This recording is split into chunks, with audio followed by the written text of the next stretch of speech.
I've got some bad news. It started as writing, and right from the beginning you knew this was different. Because it was happening in small villages, market towns. And then it wasn't on the TV anymore. It was in the street outside. It was coming through your windows. It was a virus, an infection. You didn't need a doctor to tell you that. It was the blood. Or something in the blood. By the time they tried to evacuate the cities, it was already too late. The infection was everywhere. The army blockades were overrun. And that's when the exodus started. The day before the TV and radio stopped broadcasting, there were reports of infection in Paris and New York. We didn't hear anything more after that. What about the government? What are they doing? There's no government. Of course there's a government. There's always a government. They're in a bunker or a plane. No, there's no government, no police, no army, no TV, no radio, no electricity. You're the first uninfected person we've seen in 6 days. All right, that is from 28 Days Later. And so actually when interns, well, first of all, back in the days when we all worked in a building to do to do this show, we work on the third floor. And when the new interns would show up, I would always sit them down and have this very serious talk with them about how on the second floor of this building, we lease space to DARPA for experiments involving chimps and rage virus, and under no circumstances were they to get off the elevator on the second floor or go down the stairs to the second floor, and, you know, curiosity killed the cat and all that kind of stuff, and ha. And I don't know that that's going to be funny anymore. I don't know that I'm going to be giving that speech in the future. Of course, that clip was from 28 Days Later, which kind of sets up that particular idea. I should say that this show is kind of a sequel to one we did a few years ago, which was called Which Dystopia Are We Living In Anyway? It's called something like that. And I mean, we should have to do another one now, obviously, because I can't even really remember what we concluded during the last show.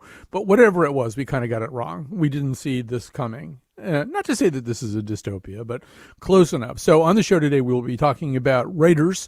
We're talking to writers also who have thought a lot about this, either in retrospect or with foresight. We will actually be talking to a writer who did a story that involved people stuck at home during a pandemic, baking and worrying about groceries and doing a lot of cooking at home. And we'll be talking to Ben Winters, a novelist we've worked with a lot in the past, who kind of specializes in this kind of thing, although his big specialty is asteroid about to hit the Earth. So, but anyway, we're going to begin with Laurie Penny, an author, columnist, journalist, and screenwriter. I should also say before we bring Laurie aboard, I'm under orders to remind people that when I saw 28 Days Later, I saw it with my friend Bill Curry, and I was so terrified by it.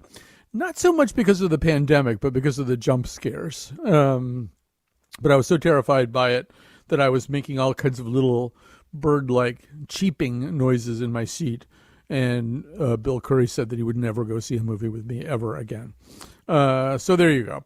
These things are very scary. All right, let me go back to introducing the guest. The guest is Laurie Penny, author, columnist, journalist, screenwriter. Her piece last month for Wired is "This is Not the Apocalypse You Were Looking For." And she joins us via the miracle of Skype. Laurie Penny, welcome to our show.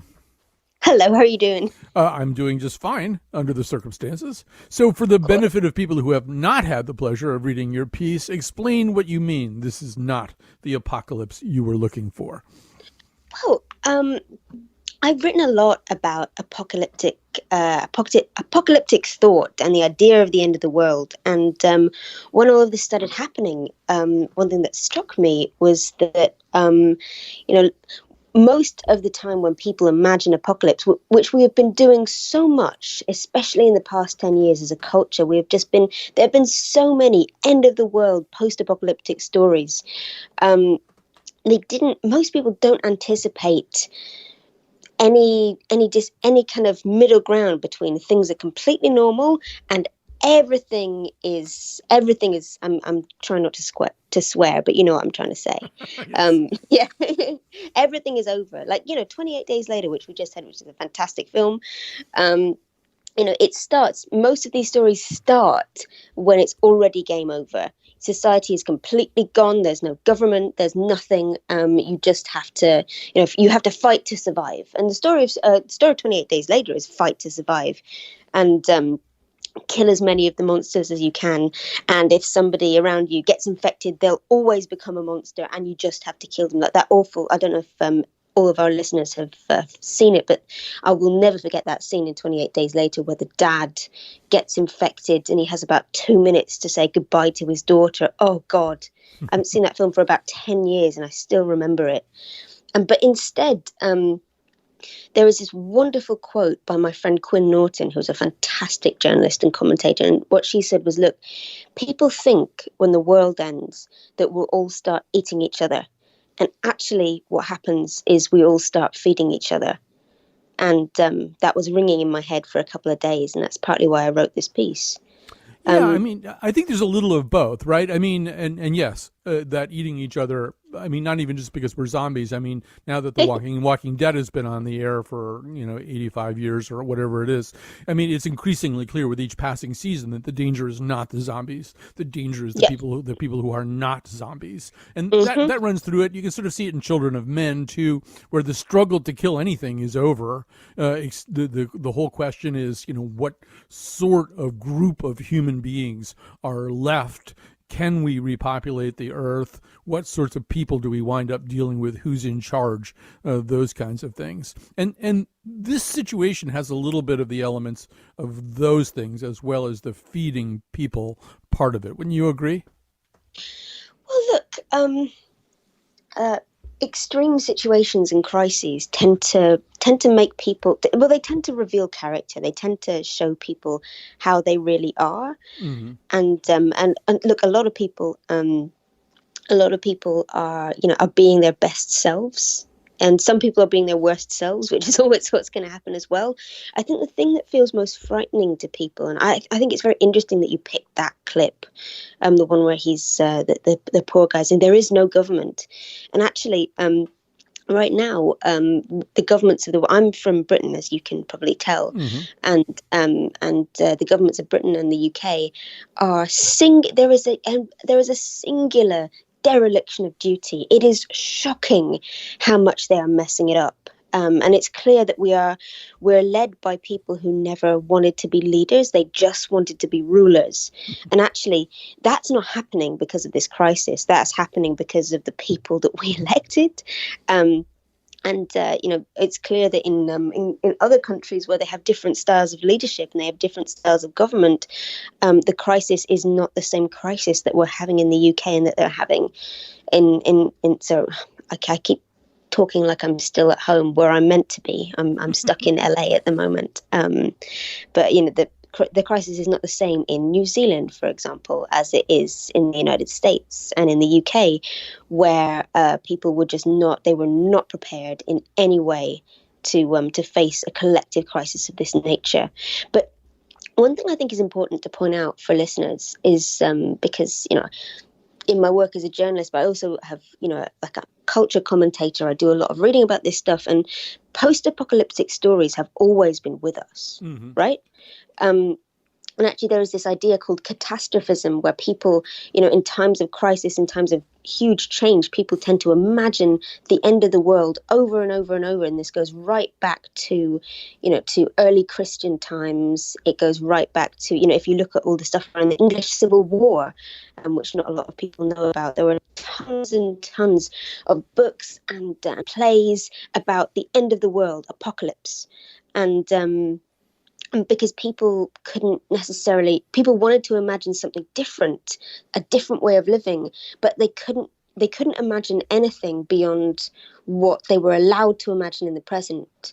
And there was this famous quote that started going around 10 years ago, actually, by Frederick Jameson, we're just saying it is easier to imagine the end of the world than it is to imagine the end of capitalism. This, I don't know if you remember the Occupy movement. I was kind of involved in that. Yeah, and that started going around a lot because, for the first 10 years of this century, there were significantly more post-apocalyptic and end-of-the-world stories made than in the entirety of the century before. This has always been with us, but this obsession just became ramped up. And every story we were seeing was, post-apocalyptic this. And I don't know about you, but you were talking about, the game you played with your interns. Talking about the end of the world and what we're all going to do in the zombie apocalypse, it became sort of like a normal part of conversation. But actually, and I just found it interesting that it's easier to imagine the total collapse of everything than it is to imagine a different way of living, a different way of organizing the society that we already have. Something that might be really incredibly different, but might not necessarily be worse in every way. And of course, that's, it's a difficult thing to say right now because, this crisis is awful. It's really, really awful. And all kinds of minor and major tragedies are going on. But there is an aspect to this which no one expected, the aspect whereby, life continues to some extent. And and I think, certainly in the UK, I saw a study recently which was that something like, I would have to check this, but something like 80% of British people who are in lockdown, and most of them are, apart from the NHS workers, are they don't want to go back to the way things were before. And by the way things were before, they mean, the system of work and government. They were unhappy with the way things were. And in some ways, lockdown has made them reassess their lives and reassess the kind of country they want to live in, which I think is not entirely bad news.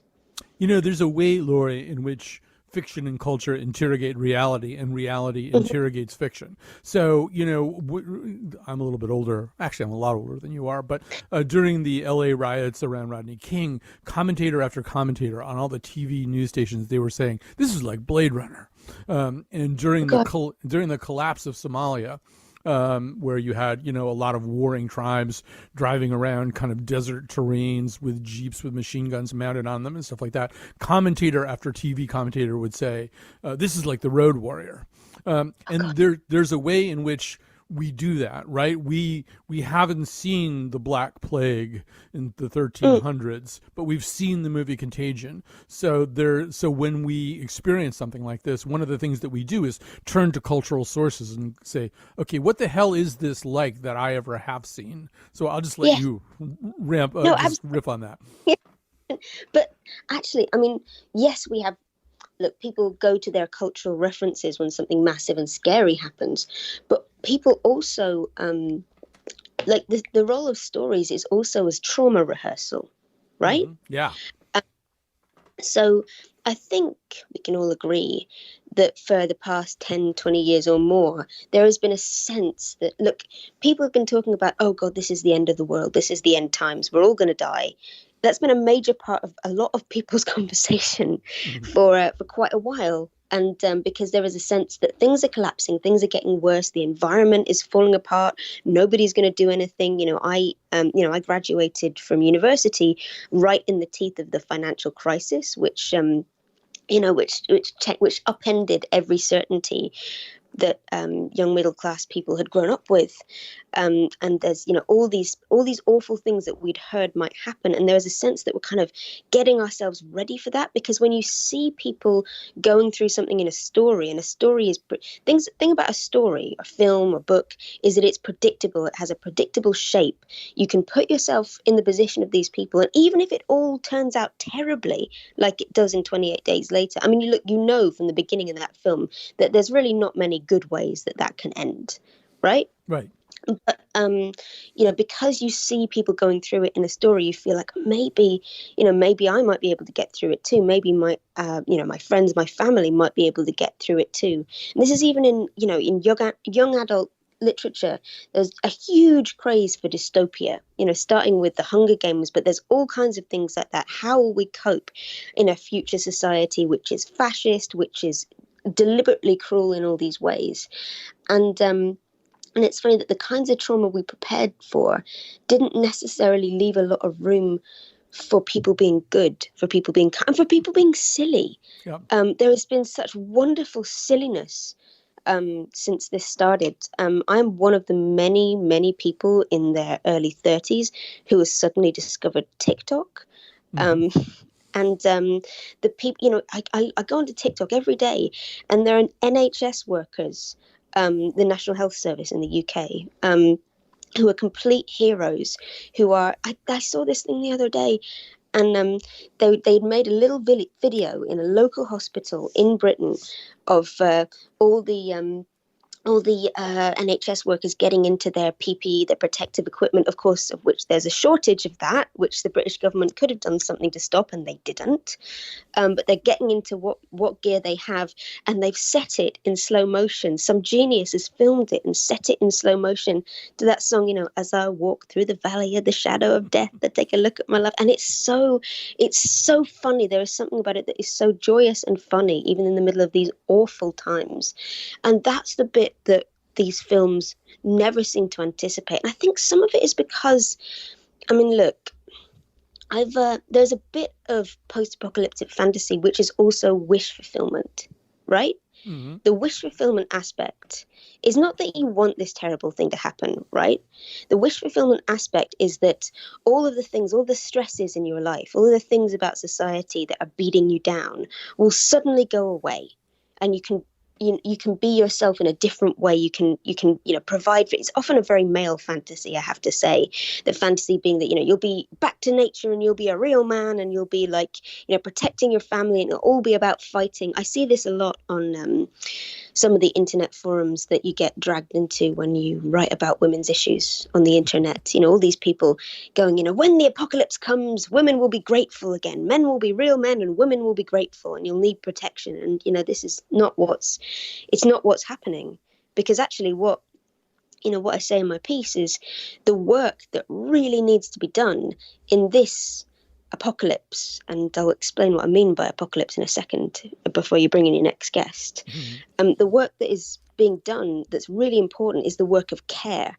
It's the work of looking after people, and it's the real heroes are not fighters. They're doctors, they're service workers, they're cleaners, they're, people in the family who are cooking and keeping everything together, friend groups.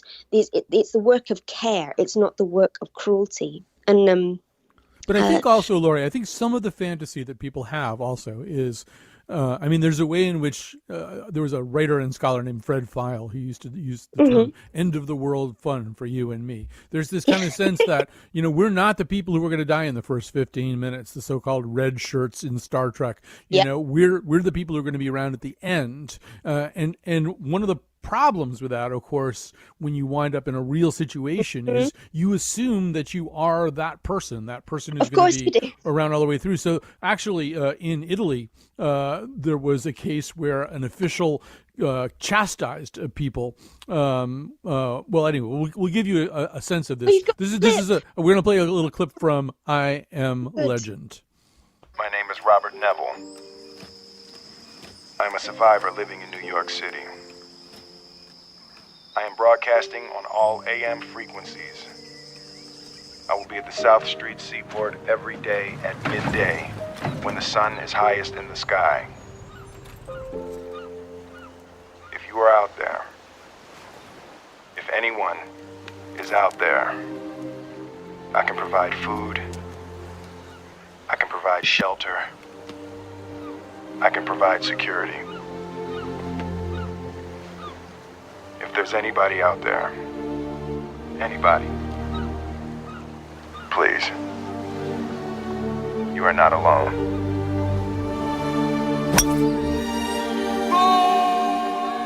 Ho incontrato un nostro concittadino che amabilmente faceva la corsetta su e giù per la strada accompagnato da un cane visibilmente stremato.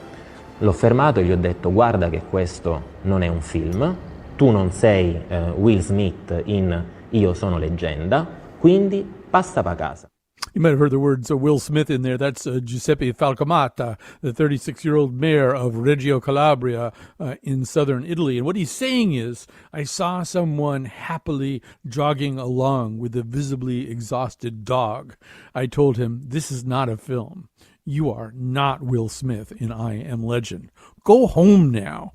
And so, Laurie, that's sort of back to your point, that idea anyway, that if you're watching one of these apocalyptic movies and there's a man and a dog, that's who you think you are. You don't think you're one of the people already dead. And you may sort of try to live that hero fantasy out in the reality. God, I love, and of course that's completely not the skill set that we know. God, I love those Italian mayors. I love that they're, and also, I mean, like your mayors in the USA, like, because I live in LA and we've been watching Garcetti on the TV, and I think he's great, honestly. But I also, you do tend to go in for like the bombast and the rhetoric, and it's like this, our great city has weathered this and that, and we and the American. I'm like, oh God, this is a bit much, isn't it? I think there's a national style for every kind of leadership, and I love the fact that the mayors of Italy, their style is just going out and shouting at people. I saw another one where the local mayor was just going out and he found some people playing ping pong. It's like, what is this? Are you crazy? No ping pong for you. Go home to your PlayStation. And I'm like, yes, it's amazing. But yeah, look, the idea of I think. The kind of heroism that we're really seeing in this crisis is not the kind of heroism that most post-apocalyptic fantasies imagine. I would put an addendum in there, though. I would say most post-apocalyptic fantasies, particularly the ones that make it to screen and are really popular, are written in a certain kind of storytelling style, and they're written mostly by men. They star mostly men. They star mostly white men and Will Smith, as it happens.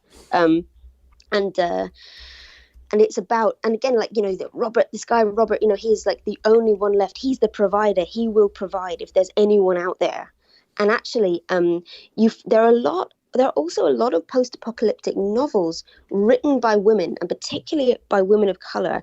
And they tend to have a slightly different, not always, but they tend to have a slightly different attitude about the apocalypse and about, because what they see, which I think a lot of women, particularly women of color, understand from the start, is that, look, when the world starts falling apart, it's not going to be Mad Max. It's not going to be Road Warrior or 28 Days Later. What it's going to be, it's not going to be like men fighting each other for the last scraps of society. What it's going to be is a lot of people, mostly women at the start, trying to pick up the pieces, trying to keep everyone together and look after everyone.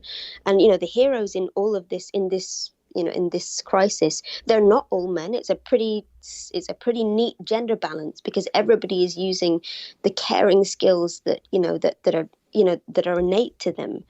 It's before we bring on the next guest, I would love to point out that there is a difference if you look back at the root of the word between the word apocalypse and words like calamity or catastrophe or end of the world. Going right back to the Bible, the book of Revelation is about an apocalypse. The word apocalypse literally means revelation. It doesn't mean the end of everything. It means, a crisis, which is an opportunity for great and deep change. It could be good change, could be bad change. But the book of Revelation is not just about everything ending. It's about everything changing and all truths being revealed. And I do think that that this crisis is revealing a lot of truths about the different societies we live in. Right, and that's a perfect segue into our break. When we come back, we are going to talk about a very distinct example of fiction telling us a story about feeding each other rather than eating each other. We've got a lot of other things to talk about, and Laurie Penny is going to stay with us. You'll meet another writer after this.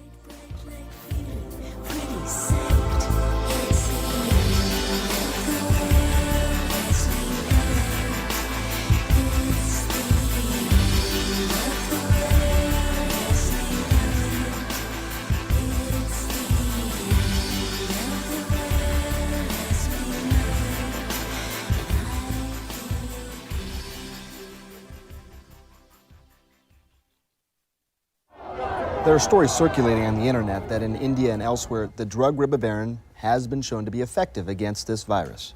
Yet, Homeland Security is telling the CDC not to make any announcements until stockpiles of the drug can be secured. Well, Dr. Gupta, there continue to be evaluations of several drugs. Ribavirin is among them. But right now, our best defense has been social distancing. No handshaking, staying home when you're sick, washing your hands frequently. Alan, today on Twitter, you wrote that the truth about this virus is being kept from the world by the CDC, by the World Health Organization. There are therapies we know are effective right now, like forsythia, and they don't even appear on the CDC website. The CDC is exploring forsythia and other homeopathic treatments, but right now, there's no science to back any of these claims. What we do know is that in order to become sick, you have to first come in contact with a sick person or something that they touched. In order to get scared, all you have to do is come in contact with a rumor or the television or the internet. I think what Mr. Crumwoody is spreading is far more dangerous than the disease. All right, so obviously one thing that we're learning here is anytime Jude Law is in the vicinity, things are really about to take a very bad turn towards the abyss. That, of course, is from the movie Contagion. The only thing that they got wrong was they didn't have the guy who was spreading the forsythia and dubious other remedies be the president of the United States. They would have completely nailed it. And also, the guy who plays Sanjay Gupta is terrific. I mean, he just nails him. All right, joining us still, Laurie Penny, author, columnist, journalist, screenwriter. Her piece last month for Wired is "This is not the apocalypse you were looking for." Joining us now, talk about nailing it. Naomi Kritzler is a science fiction and fantasy writer. Her newest novel, Catfishing on Catnet, won the Edgar Award for Best Young Adult Novel, like today. That's why you hear champagne corks going off in the background.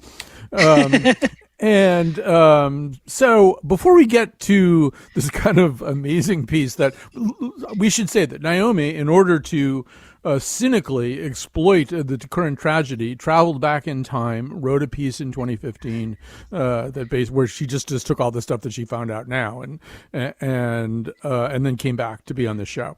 But before we do all this, we should say a word or two about Contagion. And Naomi, I think you watched it maybe even like last night or so. Yes. Just give me a quick reaction. The main thing I remember thinking watching it was that with a 24-hour incubation period and symptoms that are so clear and so deadly, they should have been able to contain it. All right. So you may be overthinking it. I don't know if it's possible to overthink Contagion, but almost certainly. Yeah. Given the amount of research that you've done, and I'm actually starting the Lawrence Wright novel right now, which is called The End of October, which just came out and also has a remarkable amount of thought put into the virology of it. And that might be a pretty good segue just into your piece where in 2015, you published a story called So Much Cooking. I'll let you describe what the premise of this was. So the premise of the story is it's a food blog that written by the sort of chatty food blogger who like tells you everything that's going on in her life before she gets to the recipes, and only what's going on around her is a pandemic, and it's a novel flu pandemic. Her city is a hotspot.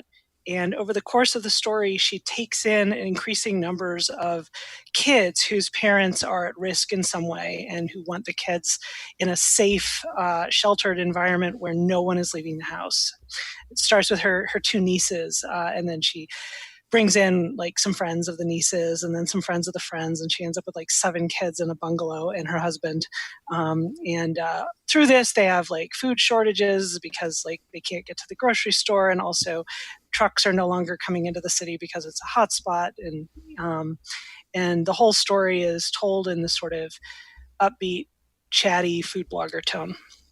And, to do this, one of the reasons that you're nitpicking away at Contagion now is that, like any science fiction writer, whether it's you or Lawrence Wright, who typically is not a science fiction writer but is doing something, is you did a lot of research. So just in the same sense that the word social distancing appears in that clip, I think we hear Lawrence Fishburne saying it in Contagion, you had encountered that term just to get ready to write a piece about somebody cooking their way through a pandemic. You had to know a lot, right? Yeah. I looked up, it's not like people didn't think about this. There was a lot of planning and discussion that went into what would happen if something like the 1918 flu started spreading. People thought about this for years and years and years, and talked about different strategies for mitigating and for handling and suppressing and everything. And yeah, social distancing was a term I found when I did my research, yeah. So, and I think, well, ironically, shortly before you came on the air here, because this piece is this story is about one of the things that a lot of people are dealing with right now. Where do you get food? How do you get food? Mm-hmm. Everybody's dealing with it. Even despite all the research that you did for this story, you still didn't remember to get matzah. Right. And ironically, right before you came on, listeners could hear a dog barking loudly. And that was my dog Declan, who was barking at the people who were delivering the wine. So everybody's dealing with this now. But it isn't, this goes back to Laurie's point, and we're going to bring her in just to sit back in just a second. But this isn't what people mostly think about, right? I mean, they don't really think about, they think about having MREs, down in Will Smith's bunker. They don't really think about, like, how can I have nice food? This is true. Yeah.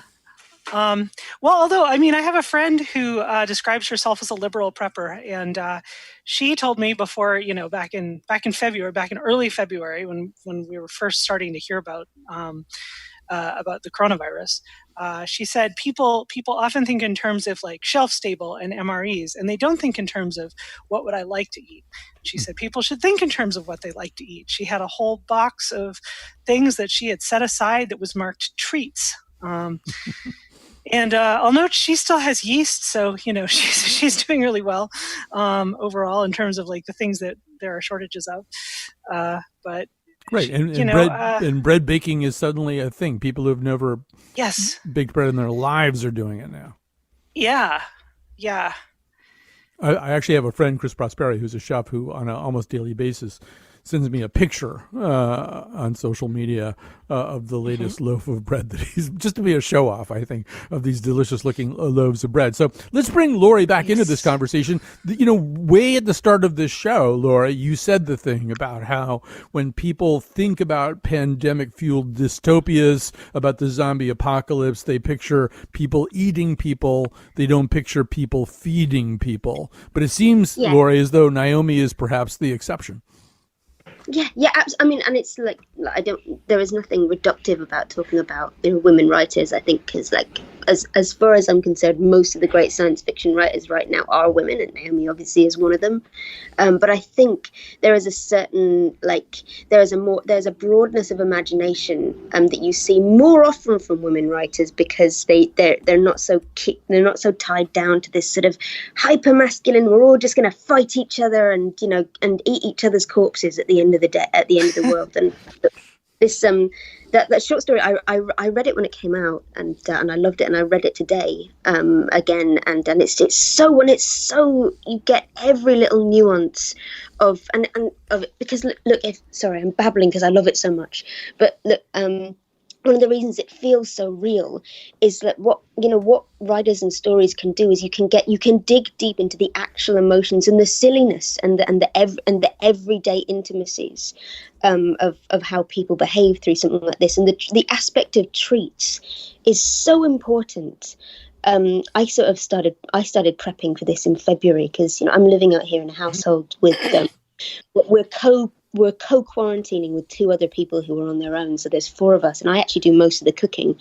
And so I'm cooking more than I have for quite a long time. And there's been such treats are really important. We've managed to get delivery more lately, but around Easter, something happened at Easter, which I've got to share with you guys.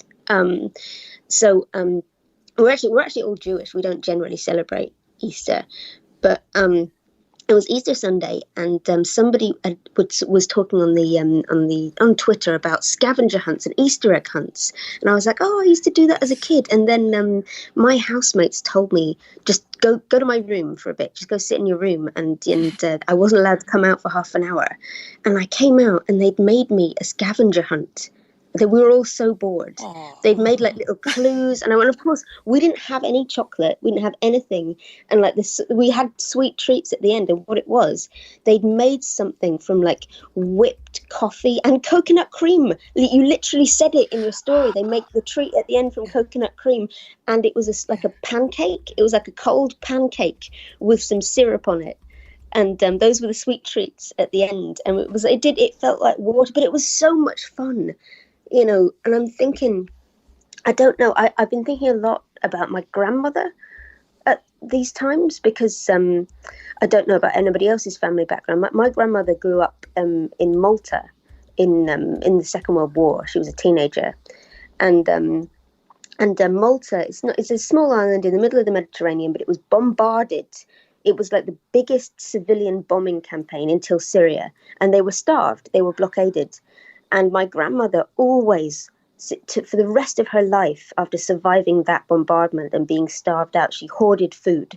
And my grandmother was a great one for like recipes of kind of everything was used up, nothing went to waste. And cooking and like survival cooking for all of her kids was just, it was a huge central part of everybody's lives for the entire rest of her life. And I think, but that, it's like, I don't know, I feel like for our generation, we're the first generation for really quite a long time to have not until now, at least people in the US and in the UK and some other places, we have not lived through a big international crisis. Like, well, I would say in some ways, and this will get us also into our next segment where we're going to be talking about the War of the Worlds, that 9/11 was, for me anyway, kind of the warm up for all this. Look, we have to go to a break here. Naomi Kritzer is going to stay with us, science fiction writer and fantasy writer. We're going to say thank you to Laurie Penny. She has guided us through the first two segments. Laurie, thanks for being with us. We'll take a little break. We'll come back, and Ben Winter is coming back for his 11th appearance on our show or something like that.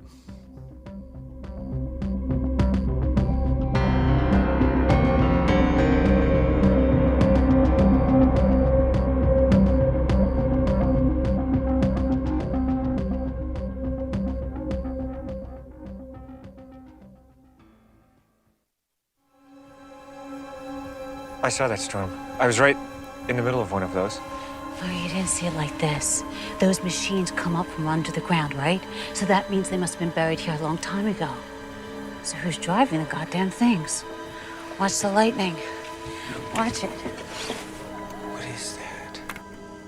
That is them.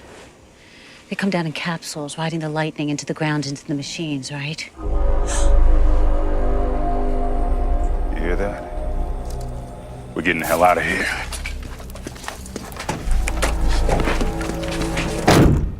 All right, that's from the War of the Worlds, which actually is Steven Spielberg's response to 9/11. Before I kind of reignite the conversation here, let me thank Kat Pastor, who is not in a bunker. She is at the studios right now, keeping us on the air as our technical producer. Jonathan McNichol is the person who produced this show and gathered together the guests and the clips and the concepts and all that stuff. So thanks to him as well, and all the people who kind of back us up in various capacities. And thanks, I should point out that not only did my dog Declan bark when the wine was being delivered, but the wine was being delivered by a store called the Wise Old Dog. So there is kind of a circularity to all this. So on the show with us is Naomi Kritzer.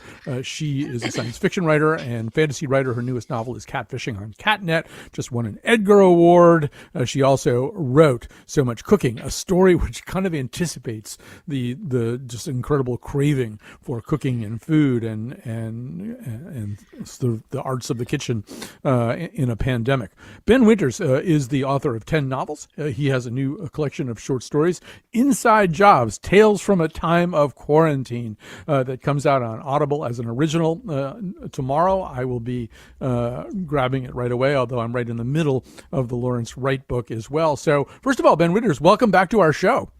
Hey, thanks for having me. Always glad to be here, Colin. Yeah, it's great to have you. So I'm assuming we should say that 3 of Ben's novels are about a policeman who's trying to solve crimes even as an asteroid is about to come to Earth, hit Earth and obliterate everything. Presumably, Ben, you know about the asteroid wearing what appeared to be a protective mask that whizzed by the Earth. I think it was yesterday it had its closest approach. Yeah, no, totally. Or was like, no thanks, I'm just going to keep moving. Right. I'm not interested. And right. But to me, that was like that was my last raw nerve moment. I mean, I'm sitting here going through this pandemic, and I punched this thing up. I think it was over the weekend. There's an asteroid with a mask on its face. I thought, all right, you're just trying. You're like the universe is gaslighting us at this particular point. So I want to talk to both of you about this, but so both of you have to use your imaginations to figure out what people would do in circumstances when they haven't yet existed. And I'll go back to you for a second, Naomi. It seems, except for the toilet paper hoarding, which I'm told does appear briefly in the Will Smith Legend movie, that, I mean, you really did sort of think through. I mean, how does that process work? Do you just think through what you would want? Or, I mean, how do you figure it out? Well, in the case of So Much Cooking, it really was thinking through how this would play out for me. I looked in my own cabinets and I thought about what I would probably run out of early and what I would be scrounging with to make into meals of some kind. The stuff from the bottom of your freezer and the back of the cabinet and all that you pull out when you're sort of hitting desperation. And I thought, I looked into, I researched how things would work. Obviously, it was clear that it was clear just from our experiences with H1N1 that if you wanted to stop something from spreading, you would have to close the schools really quickly because H1N1, when it arrived, spread very, very quickly through the Minneapolis public schools. Obviously you'd have everyone work at home if they could. And, there was just a lot of stuff that I was like, obviously this is how it would have to work. Mm-hmm. And then what made sense to me is sort of what would be a response? How would people pull together? What solutions would people find to these problems? So in the story, there's somebody who's working outside the house who's really worried about spreading the disease to her kids, so she sleeps in her car, and that's why those kids come to stay with the protagonist. So, it was a story where I really kind of started I really started with sort of my own perspective and my own supplies, and thought through how that would work. And Ben, to that point, I do think that there are sort of, this is a little bit reductive, but you can kind of divide fictional and maybe real life responses to calamities and apocalypses into sort of 2 categories. One of them is kind of hunker down, hunker in the bunker and have enough beans and MREs or maybe some really good food to eat and kind of nurture yourself and others and try to survive. And the other one is to kind of leap into action, to kind of do something. You feel like you should do something. And you did 3 novels about a guy who just felt like he had to keep doing stuff, even if it seemed kind of pointless under the circumstances. Maybe say a little about that. Well, it's so interesting because this, the calamity that I particularly imagined for the trilogy was all about the fact that this thing was going to happen. Everyone knew that it was going to happen, and there was nothing that we could do about it on the grand scale to stop it. So what do individuals do on the sort of short and medium horizon to make life either bearable or better for other people in the meantime? What I think is so unsettling about our current situation is the uncertainty of it. No one knows how long it's going to last. No one knows exactly what their chances are of being affected by it. And we're getting such, and this is the human side of it, the human created calamity, is that we're getting such complicated mixed messages from the various sources of authority that we would hope would be saying, here is exactly what we need to do. And instead we're getting, just from our various state, local, and of course federal authorities, a sort of jumble of messaging. So for each of us individually, it's just so hard to know what we're supposed to do. And that, I think, is part of what makes it so emotionally wrenching. It's just the day-to-day sense of, wait, how safe is it to go outside today? Am I allowed to go for a walk? Am I not allowed to go? Should I go to the grocery store? Am I supposed to be going to the grocery store? All of that stuff is just, it makes it, in a way, it's a more difficult calamity just to deal with than some of the starker things that we've dealt with in fiction, where it's like, okay, an asteroid, I know exactly what that is. The whole point of my book is I know exactly when that's going to land and what it's going to do. So how do I make my choices in the face of it? With this, it is in this weird way, it's this ambiguity that is the calamity. So real quickly, because I'm unfortunately short on time, but so you've got, you just turned on the jets and came up with this collection of stories that's coming out on Audible? Yeah, it comes out tomorrow. It's wild. And, I had a relationship with Audible, and what is part of what is so compelling about this new world of audiobooks, and they're doing these audio originals, which are not, the stories aren't coming out in print. They're will only be on Audible. And I had this relationship, I had this idea, and the stories are not about COVID-19. They're not about coronavirus. The disease is not mentioned. And the stories are about the experience of quarantine, which I think is just, aside from everything else having to do with what's going on right now, the experience of isolation and of people being asked to hunker down is really interesting. And the way, so it's like there's this grand human drama playing out, but there are also millions and millions of individual dramas, right? All of us having to reshape our lives very quickly. So yes, I had this idea almost right away in the first week that I was at home, and my family were all at home. And it was just sort of like, well, this is really difficult for me to be working from home, but can you imagine, what if I was trying to plan the crime of the century with my gang, So it was really came from that impulse of like, what? And so I pitched it. They said, sure, if you can write it fast. And so I think I channeled a lot of anxiety and surplus energy into writing these stories quite quickly. Right. By the way, I give extra points to anybody who's written anything that has kind of a secessionist angle to it. That I think that would include Underground Airlines, your book, and a book called The American War that came out right around the same time. It's a great book. Yeah, that one has everything. It has secession, virus, terrorism, and climate change. He didn't take any chances. So, and speaking of that, Naomi, as we are kind of running out of time, but that's sort of a question that everybody has to deal with, both as a creator and a consumer of culture now, is what do I want? Like, I've already read Station 11, so I don't have to decide whether to read it or not. but there are these kinds of choices, and I've already read American War. I don't have to decide whether to read it or not. But, there's an interesting question. Will people want to read more of this kind of thing, or will they want the exact opposite? And the same for those of you who create stuff. So my theory is that most adult readers are going to want the opposite. They're not going to want to read about pandemics. They're not going to want to read about, zombies and, things that are pandemic related. They might enjoy reading about, quarantine, things like quarantine, things where people are stuck somewhere for, and uncertain about the future and living in this incredible ambiguity that we're all living with. My theory is that teenagers are going to want to read a story version of what they lived through. I think they are going to be much more interested in reading and processing the trauma through fiction.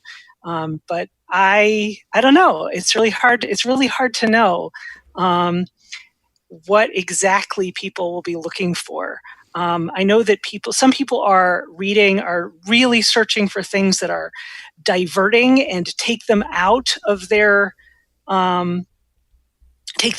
current situation and give them something completely different to think about. But there are also I went back and counted how many people had tweeted out links to So Much Cooking, and it was like a lot.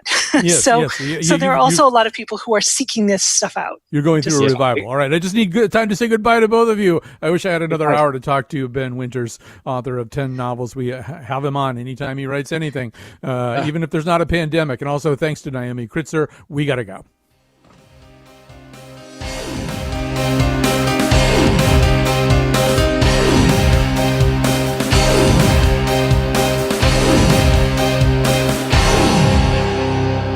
Thine is This is the way the world ends, this is the way the world ends, this is the way the world ends, not with a bang,